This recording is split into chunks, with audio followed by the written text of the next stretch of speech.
Curry action after that.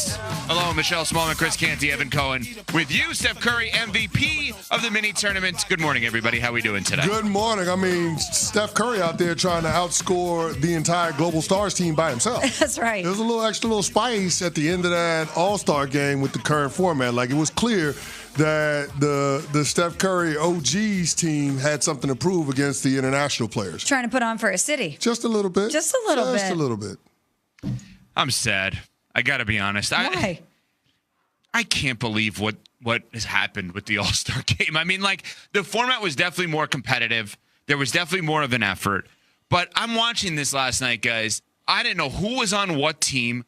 There were players on the like Rising Stars team that qualified that I'm like, who is that? I don't even know who that is. I mean, like, I hate to say that because by face, there were some guys I didn't recognize right away. I'm not going to sit here and lie. And I love the NBA. I watch the NBA all the time. You guys know that. And I'm very pro NBA. But I don't feel like the All-Star game is the place where I ask the question of, who is that? That's not the place for that. I'm just saying, and just the whole thing, it's like you've done it to yourself. Right? The NBA players not giving max effort for all these years. And the All-Star game has caused Adam Silver to change the format, the commissioner of the league. They come up with this 4-team format, 3 All-Star teams, and then the Rising Stars team that wins. And that's what you have last night. You have massive intermissions in between the games.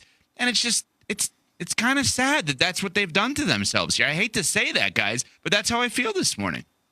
Yeah, I mean, listen, you would like the NBA to have a more compelling product when it comes to the showcase of the game. The All-Star break is supposed to be a celebration of the game's biggest and brightest stars. Right. And it feels a bit anticlimactic when you get to the All-Star game on Sunday night. We all look forward to the three-point contest. We look forward to the dunk contest. The skill position contest has become a bit of a thing. By the way, Wemby and your boy Chris Paul embarrassed themselves in the skill position contest. God. Like that, we'll get to that later. That deserves to be an unsportsmanlike moment of the day. But you're looking forward to this crescendo at the end of the All-Star weekend, and it falls flat every single year. Now, I'll give credit to the NBA for being able to have some level of awareness and trying to change it a little bit and tweaking it to try to find the right balance in terms of making it an entertainment product without it being too heavy of a lift for the players. But Adam Silver and the league need to continue to tinker because it's clear that even though the format change is a step in the right direction, there's more work to be done. There is, but I wonder if we're chasing something that we're never going to find. And by that, I mean, we keep having these conversations about NBA All-Star, about the Pro Bowl, things like that. And I wonder if it's ever going to be what it was back in the day. It just seems like the competition is not going to ever be the same as it was. And while I appreciate these leagues trying something new and trying to find that sweet spot and trying to find a compelling product, these guys care about protecting their bodies. These guys care about making sure that they're going to be fresh when it matters. And I just wonder if we're ever going to get that feeling that we're looking for, where it's something that is really going to be competitive enough for us and entertaining enough for us. Well, there's certainly positives, right? Like if you just think about any entertainment, any content product, you have national TV, you have national radio, you have multiple days, and you have tons of sponsorships. So if you just look at it from that perspective, like a lot of people out there would sign up for that.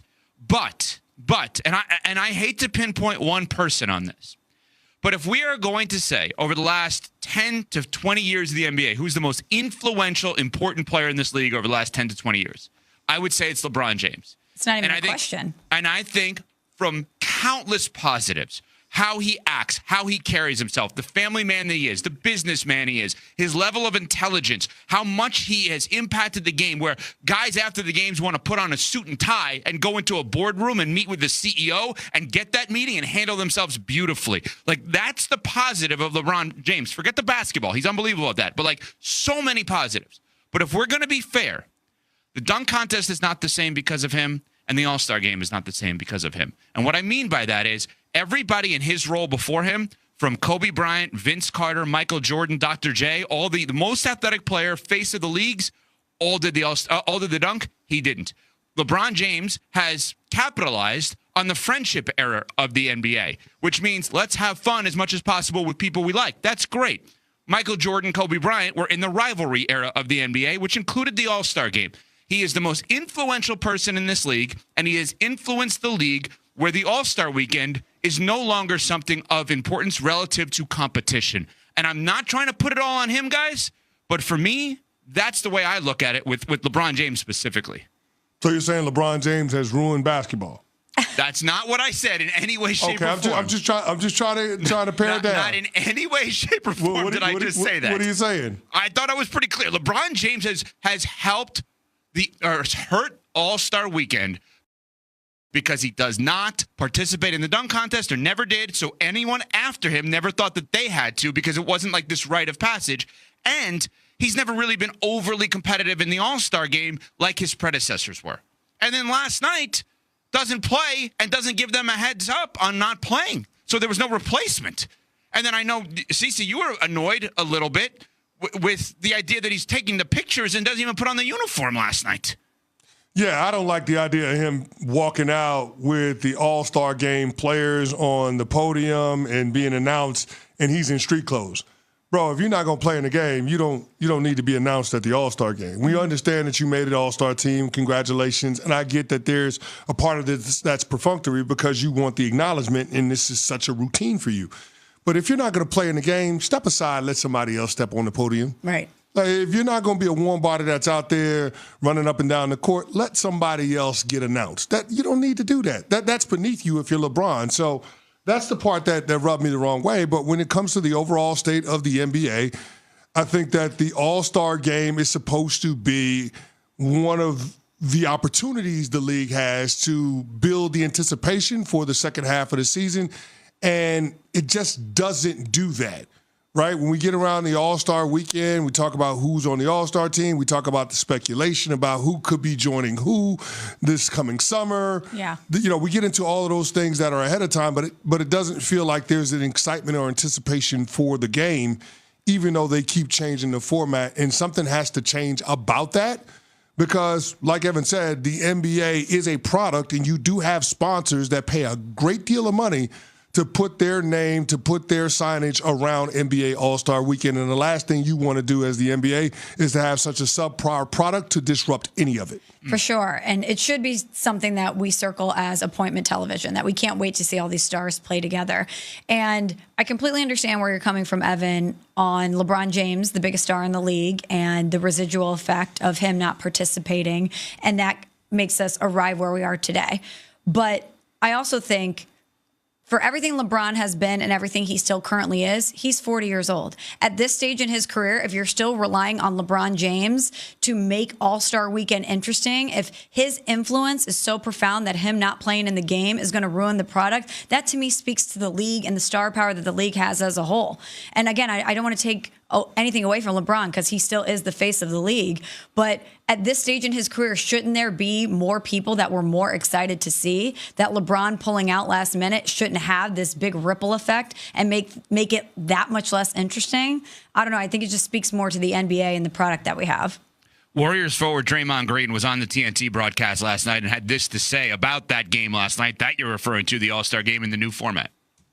You work all year to be an All-Star. Yeah, and what's interesting about that is Charles Barkley, his TNT teammate, combated those and countered those comments with these comments about Draymond's format critique last night. I'm going to disagree with Draymond a lot. Messed the game up, guys? Well, it's hard to say they messed the game up when the business of the NBA is booming, right? Yeah. They just signed a new television deal, $76 billion over 11 years. That more than triples the current deal that they're on, right? Because they're on a 9-year, $24 billion deal. So the business of the NBA is good. Merch is flying off the shelf. The game is popular, but you would just like to see the NBA do more to capture the attention of the audience and be able to hold it throughout the course of All-Star Weekend because, again, it's supposed to be the celebration of the biggest and the brightest stars that the game has to offer, right? When it comes to the spotlight in the regular season, it doesn't get bigger than the All-Star game.